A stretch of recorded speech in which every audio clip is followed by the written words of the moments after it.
Hey guys, today I've got for you my first book review and the first book that I've read of 2013. It is The 100-Year-Old Man Who Climbed Out of the Window and Disappeared by Jonas Jonasson. The story is a Swedish novel and it revolves around Alan Carlson. Now, Alan lives in an old people's home and it is his 100th birthday, and instead of having all the joyous activities of the mayor coming to see him and a birthday party in the lounge, he has decided that he just wants to scrap that all and to escape and just live life, basically. So, as the title exclaims, he just escapes out the window, and en route he happens upon a suitcase full of money, which he is actually unaware of at the time, and he gets on the bus and goes as far as his 50-crown note will take him, and that's basically where the story sets off.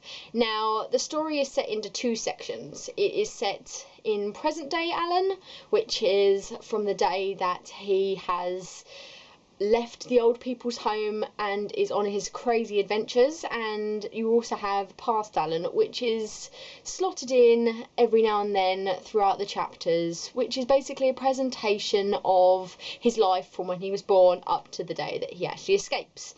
Now, I am absolutely in love with this book. It is ridiculous, but it is amazingly genius.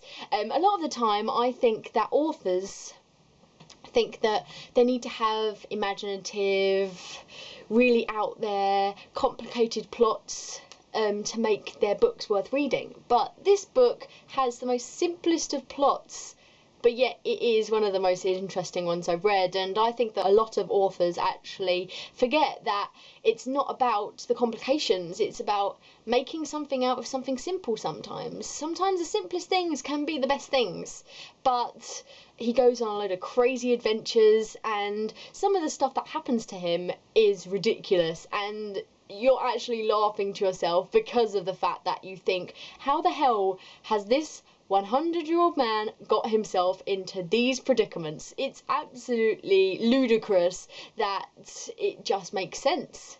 It's stupid, but it's genius. He comes across a load of different characters throughout the story, and each character has his or her own interesting past. Almost every single character is delved into, and for once this doesn't actually detract from the story. It just adds to the sequence of events and makes it even more stupid than it already is.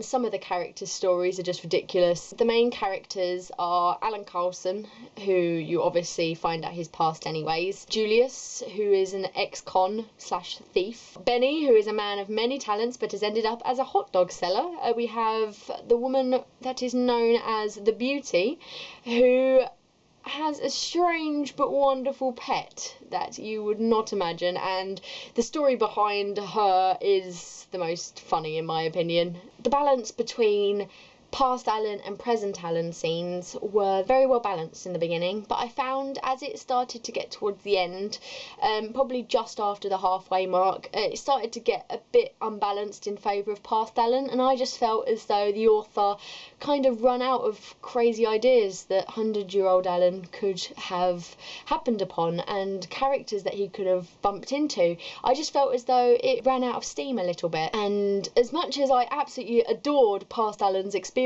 and they were as much coincidental and hilarious as present Alan's situations, I just found it to be a bit unbalanced, and I wanted to know as much about past Alan as I did about present Alan. And when you were learning about the past, it was mainly revolved around politics, and personally politics isn't one of my fortes, as I'm not particularly interested in politics. I don't understand it, and if I'm being honest, I'm quite ignorant on the subject myself.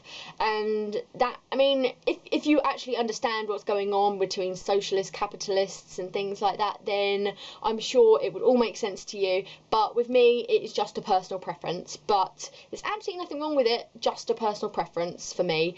But throughout the history that we find, it's actually based upon real events, as if Alan was actually in those places at those times. It wasn't like made up historical facts. It was historical events that actually happened, and the fact that Alan was there was just coincidental and hilarious at the same time, because it was just so stupid.